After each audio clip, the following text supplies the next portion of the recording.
Yo, what's happening, Raider Nation? It's your boy Soto here. You know what it is. Raiders versus the world, talking about the team the world loves to hate, your Las Vegas Raiders. All right. So let's wait a little bit to get the band back together. We're gonna start in a little bit. Just want to let you know what's going on today. Couple of signings today. We lost a couple of Raiders to some heated rivals, and we signed a new player. We're gonna get to all that, but before we do, make sure to like, comment, and subscribe to this channel. It's a great way to support this channel. It's absolutely free. It's also the absolute bare minimum you can do to support this channel without doing absolutely nothing. Yeah, we're doing pretty good, man. I'm really liking the way that we're progressing here in this channel. Some of you may not know, I have another channel that I co-host.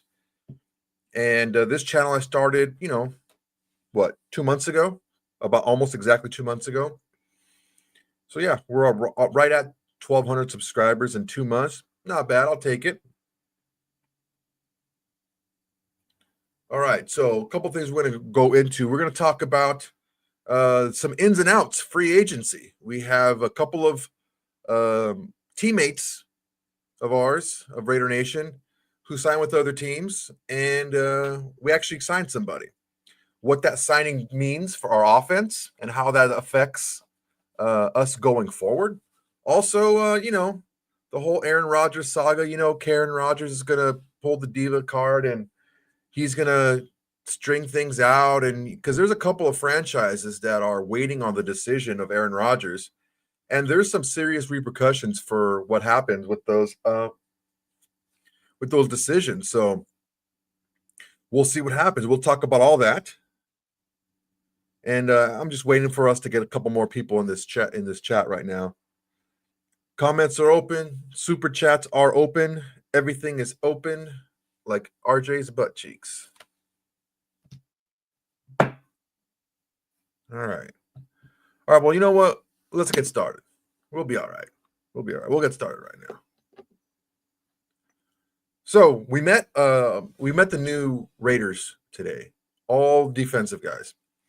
And I was really impressed. I don't know if you guys watched the press conference. I'm going to do a reaction video to be released tomorrow, watching the press conference and kind of going off of, what we saw. And I was really impressed, man. A couple of things struck me about the players that we have signed. To a man, to a absolute person, every single person that we interviewed earlier today was jacked up. They said the same things. Max Crosby reached out to him right away. They have leadership potential. They're physical players. They pride themselves on their physical play, and they're pumped up to be working with PG and Pete Carroll. Danny C, what's up, player? How's it going, man? HD Fat Boy, what's up, baby? How we doing? So yeah, those are a couple of things that I think we're going to see the fingerprints of Pete Carroll. Also, the way John Spytek wants to what they're looking for. Now we're getting a little bit more used to what we want to see in these guys, and it all sounds good, man. One of the things that has me like, all right, this is pretty cool. Lonnie Johnson comes in after being a defensive starter, defensive player his first couple of seasons. He bounced around a little bit and became a special teams guy primarily. We kind of thought that he was going to be primarily a special teams guy with us as well. Well, lo and behold, he was told by Pete Carroll himself that you're going to be given the opportunity to compete for snaps. I freaking love that. I love that because that keeps everyone hungry. I said it before, and I'll say it again. Pete Carroll, he's not blowing smoke when he talks about he's all about competition. I'm an SC fan. When he started at SC, he said, I have no depth chart. I have no depth chart going into the spring. Everybody plays for their position. Everyone fights for their position every single week. That's how you build culture. That's how you build a mentality of work and of competition. Definitely. Andrew, what's up, dog? So look, Lonnie Johnson coming in here and saying, "Hey, you know what? My play," and he was legit about it. He said, "My play shows in my pay. I haven't been on the field enough. When I was on the field, I haven't shown enough, but my measurables are there. I'm big, I'm strong, I'm fast. I can play the slot, I can play in the box, I can play deep. I was a corner when I came into the league. They moved me to safety, they moved me back and forth. I'm flexible." We see a pattern coming around here, right? Stokes, tall, long, good measurables. Lonnie Johnson, long, tall, good measurables. Who else? Chin, same thing. Long, tall, good measurables. We re-signed Polomau, long, tall, good measurables. This secondary is being rebuilt before our very eyes into exactly what Pete Carroll wants in a secondary. You can't argue with the results, man. The reason things fell apart in Seattle is because the Legion of Boom just aged out. They just got old. And that happens. But this is what we're talking about. This is what I'm talking about when we have a plan set and you can see a clear plan.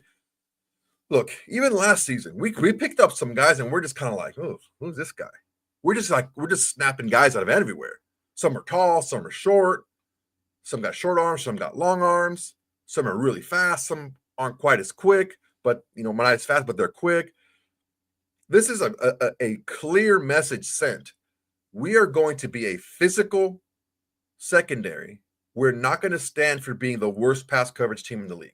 We're not going to stand for it. I like it. I don't know about you guys, but I like it a lot. This shows me a lot. This shows me a lot that we're not going to be the same defense, especially in the secondary. This is what we were wanting to do last season, right? We wanted to play our defense from the inside out. We wanted to put so much pressure. We wanted to wreak so much havoc on the opposing offense with our front four. Now, if you can do that, you don't need a guy that can cover for 5 seconds. If you can do that, and by all accounts, that's what we want to do, right? We want to put a ton of pressure on the quarterback with our front four. We do that, and then you have long, physical, tall, big hitting secondary. That's starting to sound pretty good to me. I don't know about you guys, but that's starting to sound pretty damn good to me. Let me fix my beanie real quick. I don't know where you guys are right now. I'm in Long Beach, California, and it is cold as hell outside. It is clear, it is windy, and it is brisk, baby. So I got to put this beanie on because my ears are cold. So I like the plan moving forward. Every single person that we met with today, I don't know if you guys saw it. I'll link it in the description, and I'll also drop a video tomorrow about reacting to the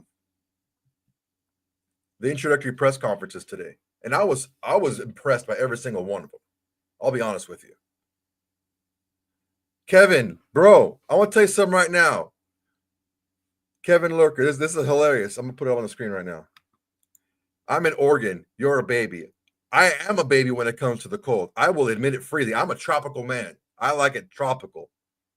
That's why I live in Southern California. But I'll tell you something right now. A good friend of mine went to college in Chicago, and he was telling me how cold he was when I was saying, man, it's 50 degrees outside. I'm freezing. He's like, man, it was 6 yesterday. I'd say, bro, you being colder does not make me feel warmer. Okay? I feel the way I feel. You being extra cold does not make me feel better. I still feel the way I feel. So, Kevin Lurker, you being colder in Oregon does not make me feel warmer in Southern California. I still feel the way I feel. But I get you. I've been to Oregon, and it is pretty miserable out there, probably 75% of the time. You do have your nice days, but it's a little funky out there. I do like the bikini baristas. And Oregon has a vastly underrated strip club scene. Kevin, please correct me if I'm wrong. The strip club scene in Oregon, people, it's that Pacific Northwest is its own country up there, man. They love the bikini baristas up there, and they love their strip clubs. Let me tell you something right now.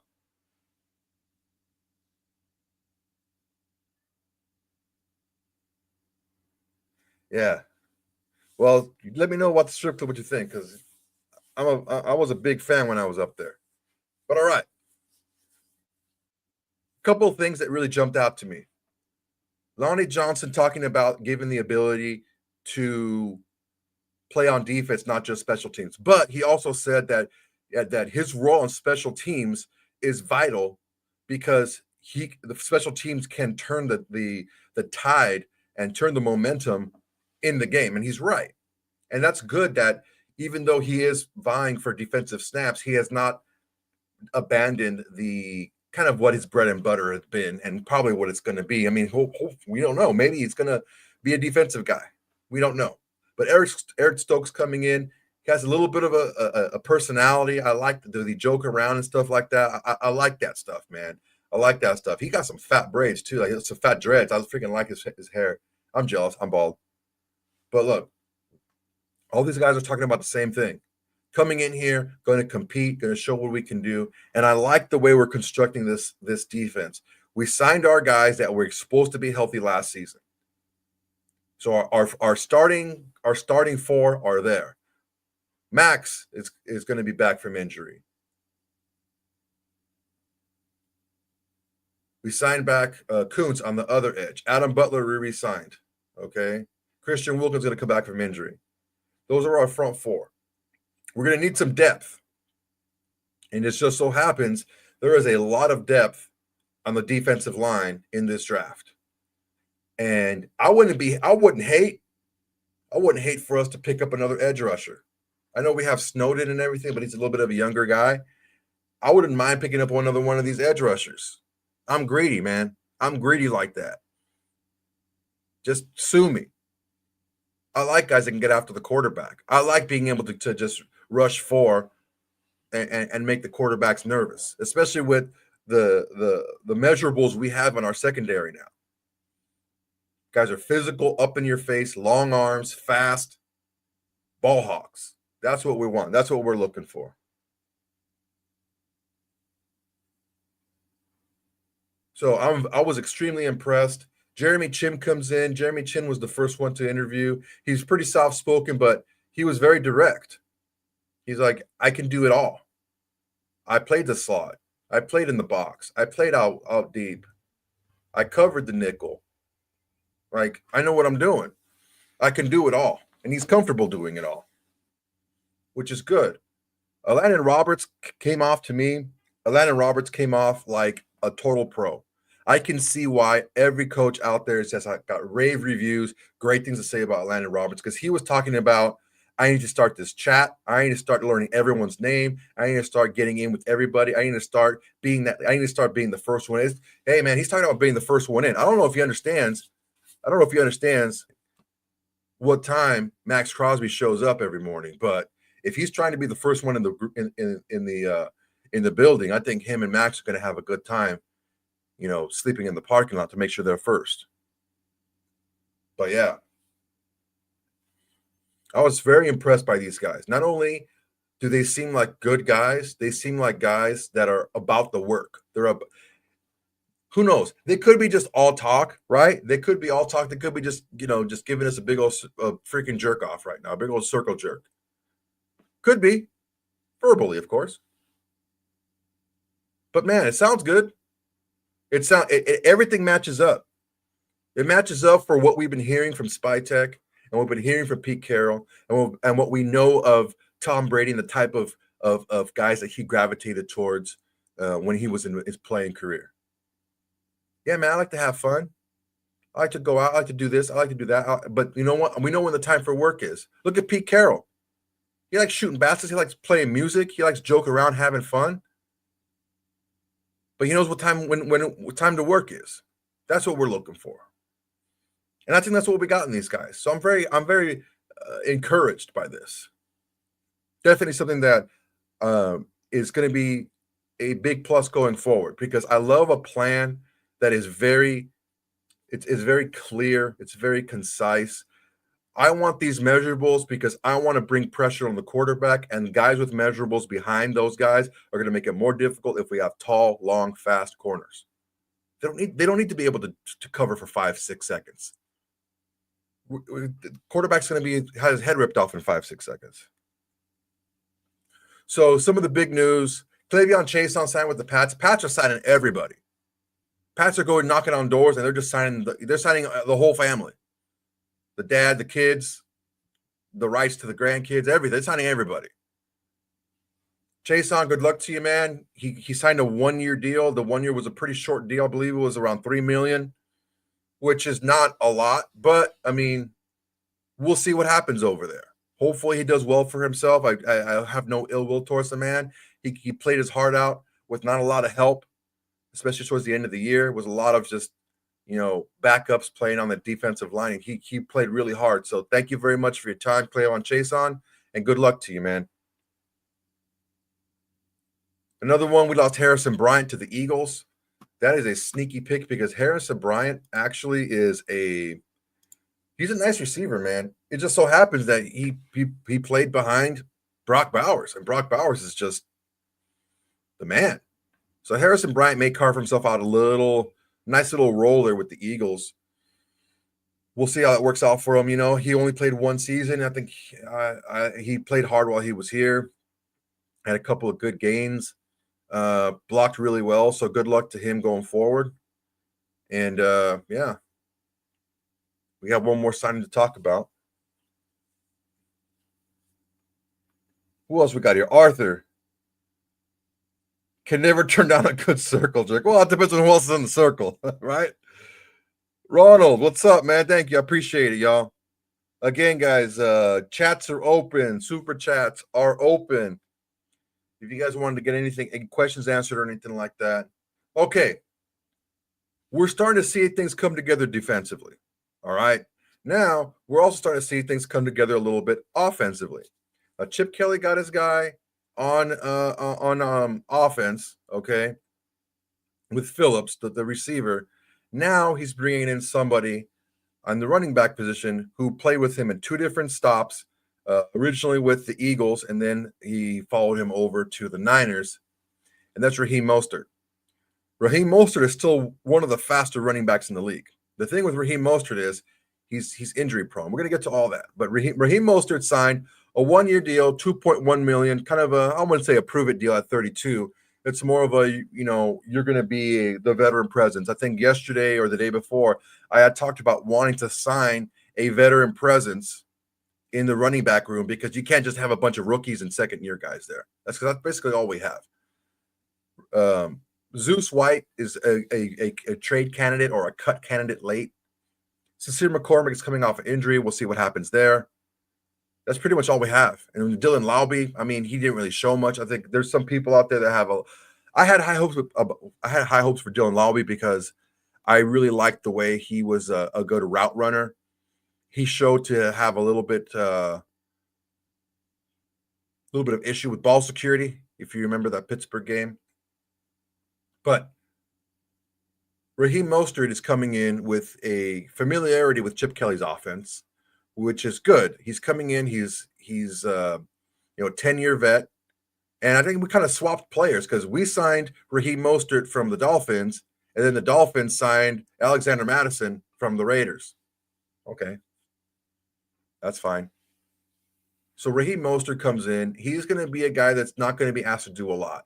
If we put Raheem Mostert in a kind of a teacher role to be that veteran presence to kind of help the guys along with little tips here and there, step this way, look for this on this type of play. This is how Chip Kelly's things work, the offense, stuff like that. If we can do that and put him in a position to maybe get some red zone targets and stuff like that, because he can still catch the ball out of the backfield now, and he has a nose for the end zone. He can help these guys, especially. One of the things that I like the most about Raheem Mostert is the way he catches screen passes. I don't know if that you guys are keenly aware of this, but since he has played for different teams, Raheem Mostert is a wizard catching these screen passes. So if he can teach these young guys how to be patient, how to set up the blocks during the screen game, I think he's going to be much more valuable than just a player on this team. And that's what I feel that Chip Kelly is looking for here. It also tells me, now let's say, for example, man, hair's getting in my face. If we were to have signed like a Nick, let's say a Nick Chubb, right? Nick Chubb's got a little bit more left in the tank, I think. He's 29. But when you sign a Nick Chubb, it's almost like you're dedicating the bulk of your carries to Nick Chubb because you know what you're going to get. You know it's going to be pretty good. When you sign a Raheem Mostert, you're pretty much telling the team and the rest of the league, this is going to be our veteran presence who's going to get he's going to get a carry here and there. He's going to, catch some passes. He's going to get some red zone targets. He's going to get some red zone touches. But we're going young, and we're probably going young early. Kevin Lurker, thank you for the super chat, man. Appreciate it. Any idea when Geno will be wrapped up? I don't feel that we are in a hurry to get Geno done, and I'll tell you why. That's a great question.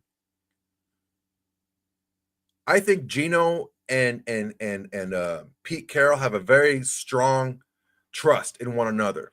I think what we're going to do is we're going to let the free agency period kind of play out and see what kind of money we have left, see how we can work a deal that's good for Geno and also good for the team as far as displacement of money. Is it going to be front loaded? Is it going to be back loaded? We're going to have maybe a yearly bonus every year type of thing so it doesn't hit all at once.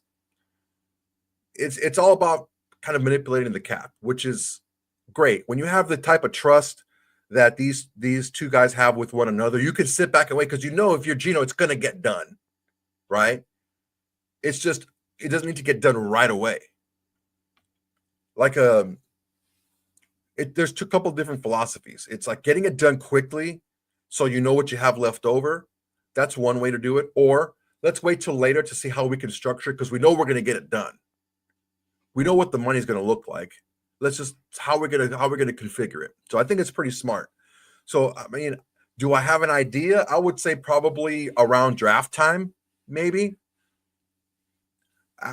Maybe a week or two after right now. Like it's going to be probably end of this month, early next month, I think, once the whole draft stuff gets into play. But for right now, I think we're okay.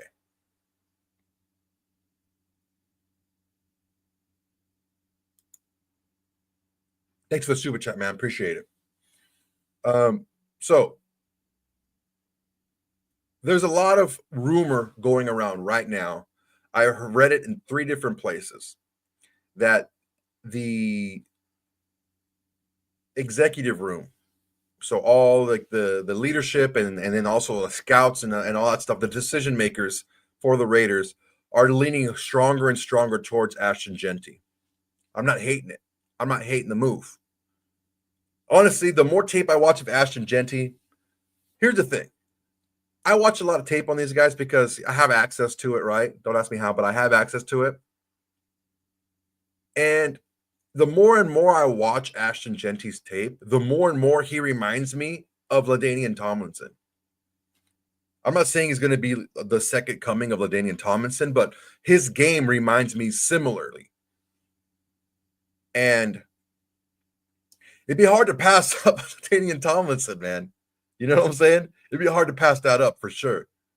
The thing that we're looking at here is I don't know that we're going to sign another veteran running back. I think that a running back room should have a nice mix of guys that have been around for a couple years, get some veteran guys, veteran presence guys, and also get some young guys coming in. With the depth of talent in this running back class, we can go early and we can go late in drafting as far as running back. I believe we should get 2, but whatever. What do I know? We get 2 guys. You're going to get 2 quality running backs. Probably 1 superstar in the making running back. I think there's about 3 or 4 of those potentially in this draft.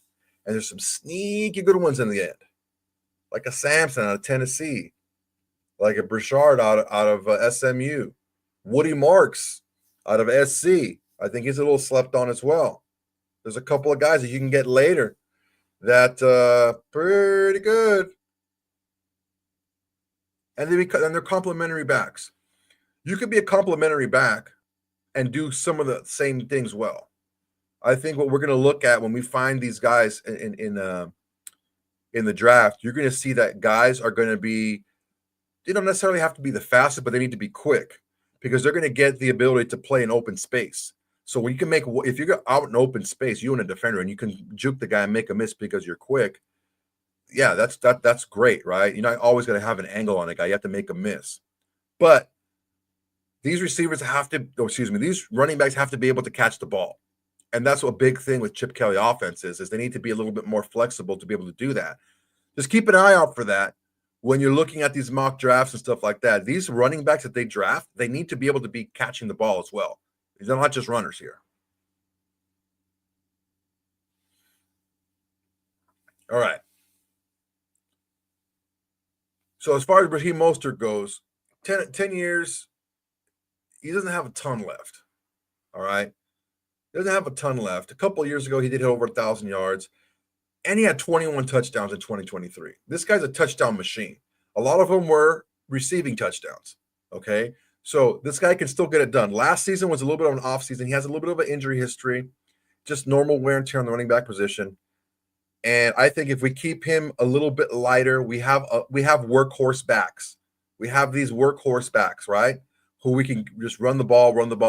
Okay. And we can use guys like Raheem Mostert to run the screen game and run the draws and do all these different, window dressing plays that get big chunks. He's a nose for the end zone. The main thing besides all this stuff, the main thing with Raheem Mostert is his familiarity with the Chip Kelly scheme. That's why he's in there. And I'm here for it. I like it a lot. I like the sighting a lot. Some of the things we have to take a look at is, he had an injury history, but look, last season wasn't the greatest, but a lot of people don't know this, but Raheem Mostert played almost the entire year last year with a fractured sternum. Yeah, a fractured sternum. That's not cool, especially if you're a running back and you get hit all the time and you have a fracture in your chest. He missed 4 games. He didn't perform his best.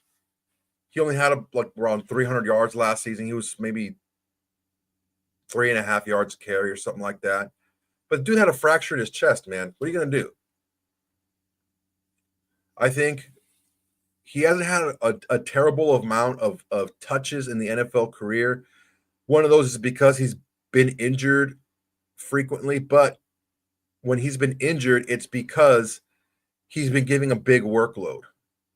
He was given a bigger workload with Miami because A-Chain is actually even more injured than him, and he was forced into that. I don't think that we're going to do that. If we go with a Genti at 6 in the first round, he's going to be the bell cow back, and we're not going to have to worry about Mostert getting a ton of touches. So, look, it's going to be a crowded backfield. I mean, we already have Samir White. We have Sincere McCormick. Now we have Raheem Mostert. We're probably going to draft 1 or 2. There's Dylan Lauby's out there. It's going to be a crowded backfield, and it's going to be a lot of competition, and that's good. We want that. We want that competition. But everyone's on notice. I think Raheem Mostert's spot on the roster is pretty safe. Everyone else, the Laubys of the world, the Zeus Weiss, the McCormicks, they're on notice, man, because we're going to draft at least 1, maybe not at least 2 of these running backs in this deep running back class. So everyone's put on notice about competition. You better come in looking your best. You better come in wearing your Sunday best because this is going down. All right. Aaron Rodgers. It's like this yearly drama with Aaron Rodgers. No matter where Aaron Rodgers goes, he drags drama with him. And normally, I don't like to talk a lot about Aaron Rodgers. I don't really care about his political beliefs. That's none of my concern. I'm in that cut where I couldn't care less who or what side you're on. As long as you're a good person and I have a good relationship with you specifically, it doesn't matter to me. That's none of my business. His vaccination stance, all the weird stuff he does, the darkness retreats and all this nonsense. I don't care, right? I'm not paying him to be, my best friend. I would be paying him, as an NFL owner, I'd be paying him to be a quarterback, right? The issue that I have with Aaron Rodgers is he just loves to drag drama around with him, dude. Aaron Rodgers is like a fart you just can't shoo away. It just lingers. And he just drags that drama everywhere. You would hate to work in a cubicle office with this dude because he would just be crop dusting left and right. Aaron Rodgers, there's one of two places where Aaron Rodgers can sign. And each one of those places has a distinct ripple effect that can affect the Raiders greatly. And I'll tell you how. I'm under the impression, I really do think that even though, oh man, I can't even imagine the locker rooms if Aaron Rodgers were to sign with Pittsburgh. You're already one word away from Pickens and DK fist fighting each other, okay? But then you put Aaron Rodgers in that. Look, I think we're asking a lot of Mike Tomlin. I think he can handle a locker room, but we're asking a lot of him with this. But anyway, that's their problem. How it affects the Raiders is there's two teams that are vying. They're kind of the front runners, I think. I think they're the only two teams that make sense for Aaron Rodgers to sign. New York Giants and Pittsburgh Steelers for different reasons. I think the New York may be offering him a little bit more money, and he's in a big market, and he has been in that area, same market, same area for the last year. I think he likes being in New York. And Aaron Rodgers is talented, but as talented as he is, he's even more petty, which is whatever. If it fuels you to be better, then fine. I don't know that Aaron Rodgers would have the chip on his shoulder that he does if he wasn't treated so badly by Brett Favre when Brett Favre was there. Anywho, that's the main reason why I think that the Giants are a strong possibility for him to sign. Because what better way to stick it to the Jets? He didn't want to get released by the Jets. There were reports. I don't know how accurate these reports are, but I read it in multiple places where he was pleading. I'm not saying he was on his hands and knees and or anything like that, but he was pleading with the Jets, keep me around, let's build. I'm here for at least this next season, right? Aaron Glenn wasn't having it. Told him to kick rocks. Okay, fine. Then you see that Pittsburgh is coming up as a viable option as well. The Jets actually went over and signed a Justin Fields. So what you're going to get is this. You're going to get from these two teams, Pittsburgh and the Giants, you're going to get Aaron Rodgers is going to sign with one of them. And then directly after that, wherever Aaron Rodgers doesn't sign, Russell Wilson's going to sign with the other team. That's how that's going to work. But I'll tell you this right now. If Aaron Rodgers signs with the Steelers, the possibilities shoot through the roof that the Giants will draft Shedeur Sanders at 3.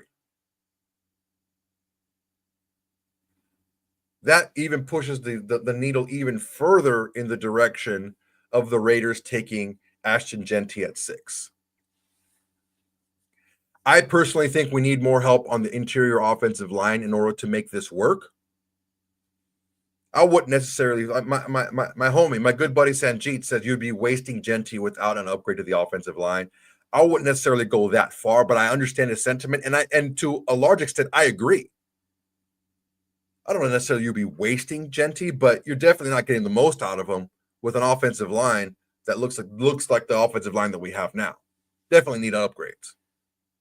But it's kind of tough to pass on LaDainian Tomlinson, right? That's kind of the comp. I wouldn't do it. But the decision would be made a lot harder if the Giants get their quarterback. And look, we all know Aaron Rodgers is petty. So how would Aaron Rodgers look and feel, right? You could even just see his face and you could say, oh man, he ain't happy. If he signs with the Giants and then right away with their first pick, top 3, they draft another quarterback. That's probably not going to happen. That's why I'm saying that. So if it's just, that's the ripple effect, and that's how it affects us directly.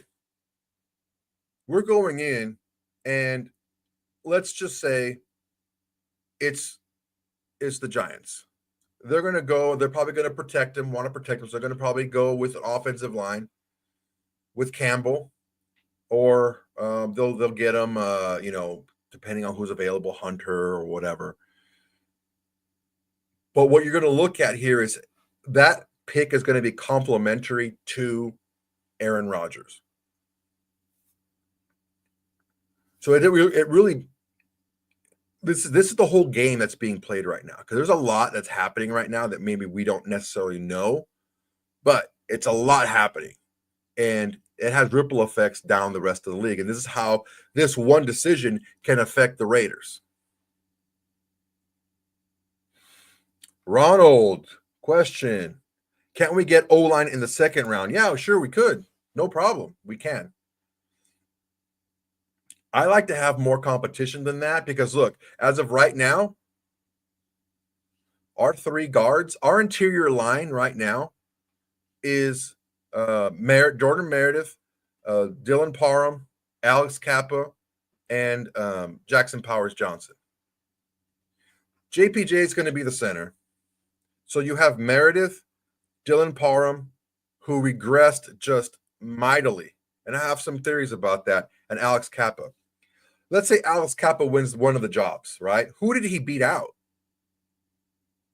Right? Who did he beat out? I don't know. I'm not a huge fan of Dylan Parham or Jordan Meredith. I understand that Jordan Meredith graded high, but if you watch Jordan Meredith and Dylan Parham play next to Jackson Powers Johnson, it is night and day how Parham and Meredith play as opposed to how Jackson Powers Johnson plays. And I think we want our interior offensive lineman to play a little bit more like Jackson Powers Johnson. So that's my concern, is if indeed Kappa does win the job, did he win it by default just because the other guys just aren't that good? Because I'll tell you something right now. Parham played last year. Meredith played a lot last year. And guess what? We were terrible running the ball. Absolutely god-awful. So I don't know that just drafting guys is going to be enough. I would like to add one more offensive lineman. If you guys didn't watch my video on Jedrick Wills, please watch it. A lot of good information in there. Jedrick Wills, as a summary, Jedrick Wills had a very good first rookie and second year with the Browns. Had some injury history. Didn't really get along with the brass there with Cleveland, and he's a top 10 pick, man. He was a number 10 pick in the draft. He was probably one of the better offensive linemen to come out that year from Alabama, and he's ripe for the picking, man. He's out to be had. He can sign a Chase-on deal, a quick or a Mostert deal, a 1 year, 2.1. We can get that. We can get Jedrick Wills for that. At worst, we cut him and we lose $2 million. Big deal. At best, he can start on our team if he cleans it up, because as a little quick stat, Jedrick Wills, as a rookie tackle and second-year tackle combined, gave up 1 sack. He played every game.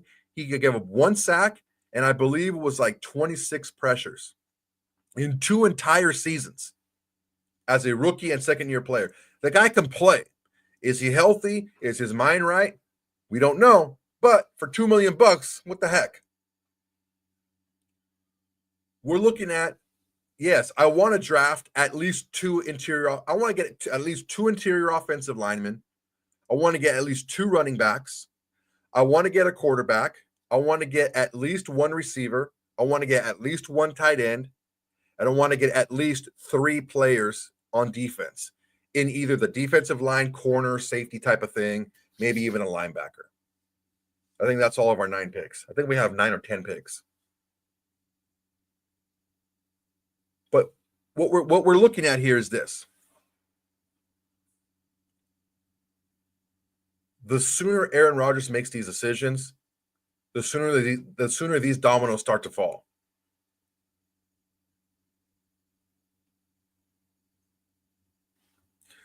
Well, Manny, I'm going to address this because I don't know that this is necessarily we let him walk.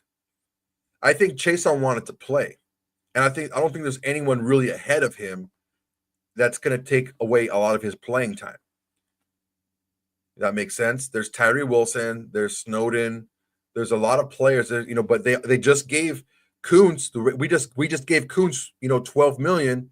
Max ain't going anywhere. Where are the snaps going to come from? And I think that he wanted to go to a place that will allow him to play. Good question, though.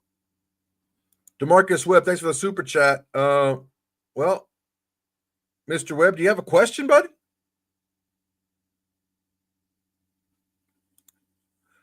Appreciate the super chat, man. I want to give you a little something for your donation, but let me know if you have a question, bud. Soto, I think we should draft linebacker. I think we should draft linebackers too. We got 10 picks. Is it vital that we pick up a tight end? No, I wouldn't think so. But that's the thing is if we sign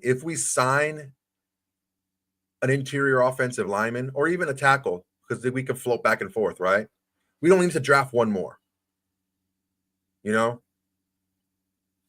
look, this draft is, I'm talking about full packed of running backs, defensive linemen, not edge rushers, but like D tackles and D ends, right? Those slash guys, interior offensive linemen, and it's full of tight end / H-back. Full. Ton of them. DeMarcus Webb, no question. Just want to support the channel. Appreciate all you do for the nation.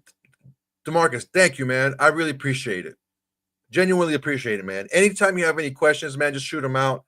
Any concerns, just shoot them out. If you guys follow me on my socials, if you want to hit me up on a DM, I will make sure that your questions get on air. Okay, thank you. How do I feel about Amari Gaines' potential? Amari Gaines needs to either gain weight and become an end or lose weight and stay a linebacker. He's right in that middle range. He's not super quick. He's a good tackler. I like Amari Gaines very much. Very much.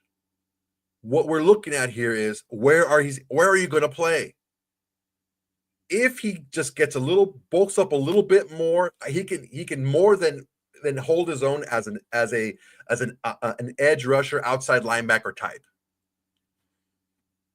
If he wants to slim down a little bit and be a little bit more mobile to be able to kind of last in coverage a little bit, I can see him being more of a linebacker role. But Amari Gaines really does need to pick a side. He's not twitchy like a Snowden where he can be 245, 250 on the defensive line as an end. He's not that twitchy.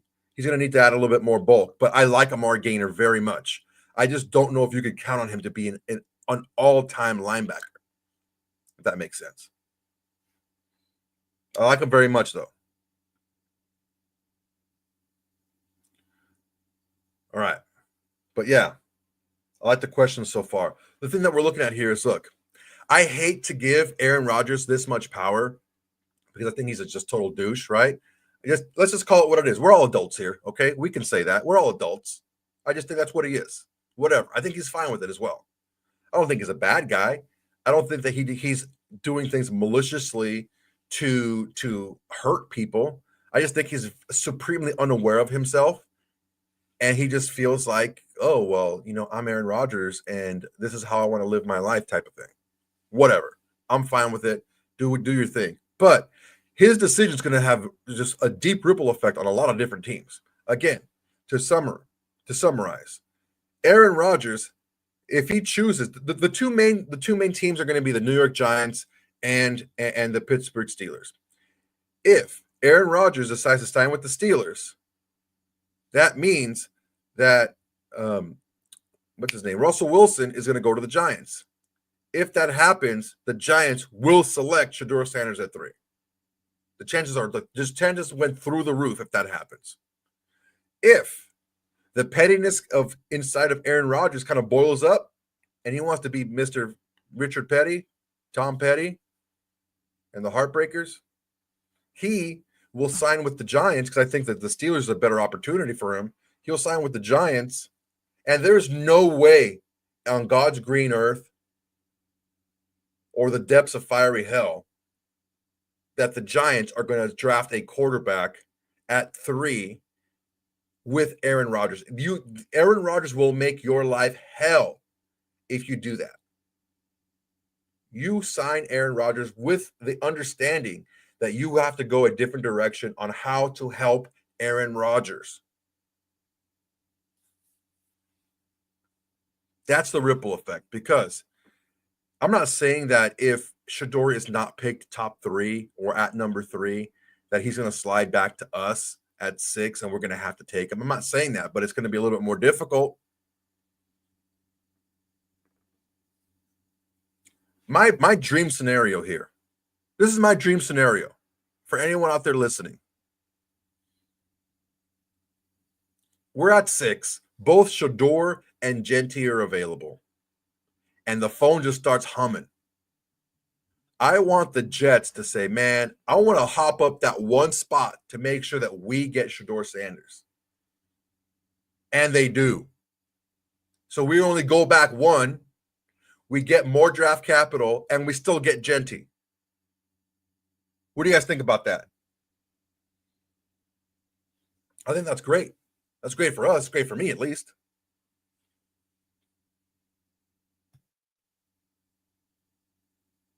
All right, guys. I'm going to open up the questions here. What do we got?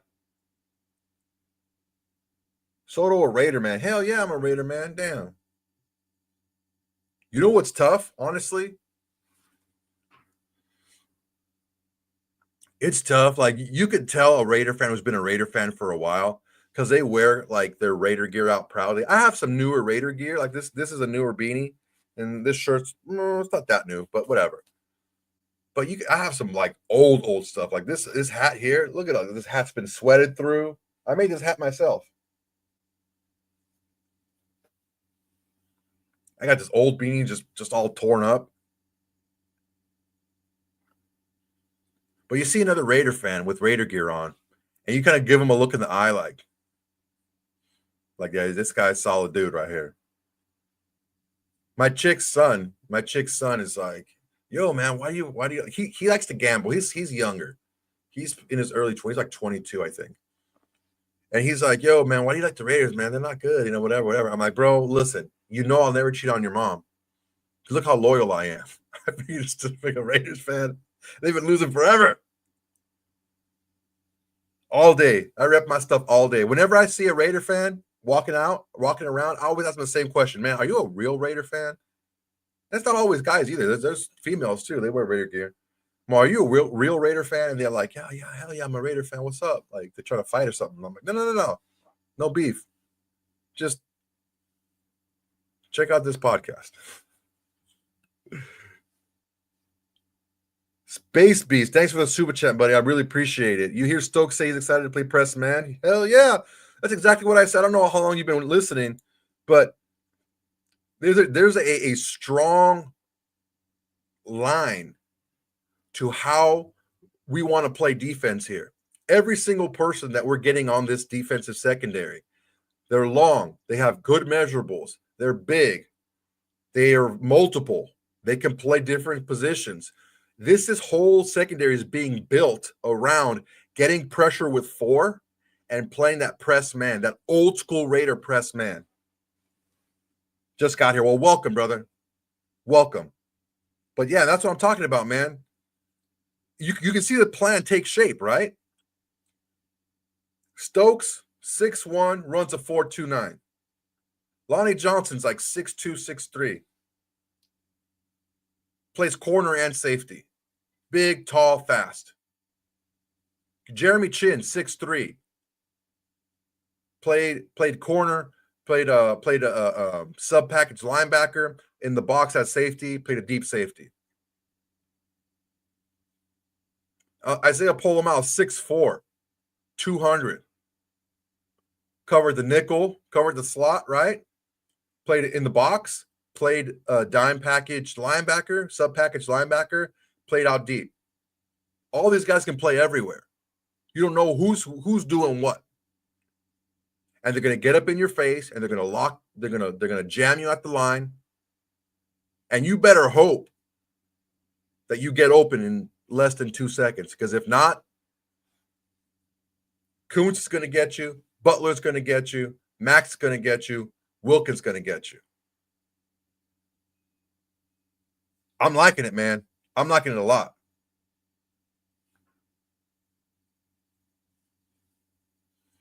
You can't always do that, dog. Manny, you can't always do that.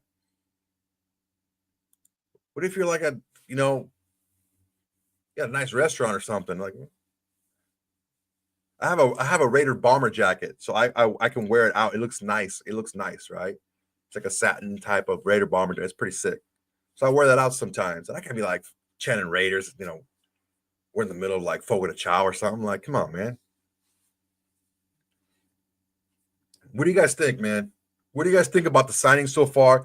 If you guys have not watched the press conference on the Raiders channel earlier today, you're going to really like these guys. Every one of them. Chin, Johnson, Stokes, the hell's his name? God damn it, I forgot his name. Roberts. I've been hitting the head a lot, all right? Cut me some slack. All these guys here, these are all guys that come out here and they shared the same, they echoed the same sentiment. We play physical. We're here to compete, and we're really excited about what not only Patrick Graham, but Pete Carroll has in store for this defense. I don't know if you know this about Pete Carroll, but he likes the teams to play a little bit of defense. And that's what we're looking for. All right, just to recap, watch that. I'm gonna do a reaction video. If you haven't watched it, just go ahead and wait. I'll release it within the next couple days. A reaction video to these press conferences today. I think you're gonna really like it. Raheem Mostert signed, the running back signed with Chip Kelly. He played with Chip Kelly with the Eagles and also with the 49ers. Has a really strong familiarity with the offense and how it's run. He's a touchdown machine, usually receiving wise. I think he's going to be a great veteran tool to be used by these young running backs that we have on the squad currently and also that we're going to draft, because he understands the nuances of the Chip Kelly offense. I think that's a great signing. I think that signing also points to us grabbing a running back very high in the draft, because Mostert's, a little bit older, right? A little bit older, 32 years old, still has a little bit of juice left, but we know for a fact that he's not going to be a bell cow back. It's just not who he is anymore. And whenever he was a bell cow back, he got hurt. I think the conversation would have been a little bit different if we would have signed like a Nick Chubb, who's at 29, and he's used to being a workhorse. But signing a Raheem Mostert shows us that we're looking to get guys to come in and teach, and also spell from time to time and taking advantage of some situations, some red zone, some screen pass, opportunities here and there. But it just all signs point to us going early and often to the running back position. And we also have Karen Rodgers just taking his time where he's going to sign. If the ripple effect goes all the way through the league and to the Raiders, because I'm firmly a believer that if the two teams are in the lead, and pretty much the only ones that are being talked about right now are the New York Giants and the Pittsburgh Steelers. So scenarios are, if Aaron Rodgers signs with the Steelers, the Giants are going to go with Shedeur Sanders at 3. There's that. If Aaron Rodgers signs with the Giants, there is no way in hell they are picking a quarterback at 3. None. Zero chance.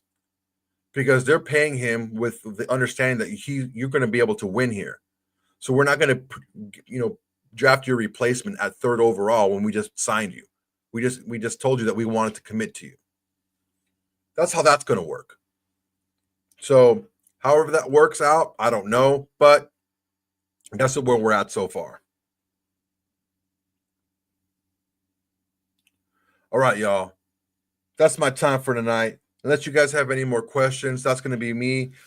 Check out the tomorrow. I'm going to clip this live up into short little clips if you want to rewatch it. I'm also going to work on that press conference video for you guys. I'm trying to get this stuff out. That's what I call that fool. I call him Karen Rodgers. He's a total Karen. That's what he does. I don't know if you guys knew about the guy, but look, appreciate you guys. You guys are great, man. I can't tell you how much I appreciate you guys coming in here. A lot of you guys don't know who the hell I am, and some of you guys know me from my other podcast. But for right now, we're going this grassroots, baby. I want everyone to know that this is just done for you guys. Please, everyone, like, comment, and subscribe to this channel. It's a great way for you to support this channel, and it's absolutely free. And it's hit the notification button to make sure that you're notified about the live shows that I have coming out. I'm going to try to go live 3, 4, 5 times a week. Not every night because I got my life, but 3 or 4 times a week, I'm going to go ahead and go live. If you can't catch it live, I'm going to go ahead and clip this live up and release the next morning so you guys can watch the little clips of different topics that we've talked about. All right, guys, you guys are the greatest. Until next time, everybody. Actually, wait.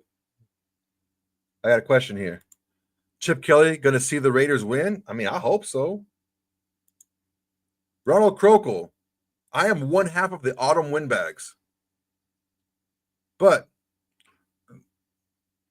this is all me here. That's more of a one-time-a-week show with a co-host, like a regular, like an actual show. This is more of me and you guys. This is me and you. This is us sitting at the bar, kicking it, talking Raiders. That's what this is. And then what I really like is you guys getting involved in the chat, in the live chat, because I want you guys, I want this community to grow, man. Which is just Raiders versus the world. What does the world mean? It means everyone that's not a Raider fan. All right. So I really like that the live has been kicking up in the chat. I like that you guys, of course, hit me up with a super chat. That's very generous of you guys, and I'm always going to appreciate it. I'm always going to give you guys the opportunity to sound off. I'll have a big plans going forward. I want to get you guys to get call-ins. I want you guys to send me some videos. I want to put you guys up on the videos, giving me your questions, your comments, all that stuff. So please let me know what you guys need from us. We'll go ahead and go from there. All right, guys, that's my time for tonight. Until next time, everybody. Boo! Wait a sec, another one. I do like you and RJ fighting, though. Yeah, I don't like doing it, man. I don't like fighting with RJ. I don't like it. I just think he does it on purpose to troll me because I'm so easy. But anyway, next time, everybody. Peace.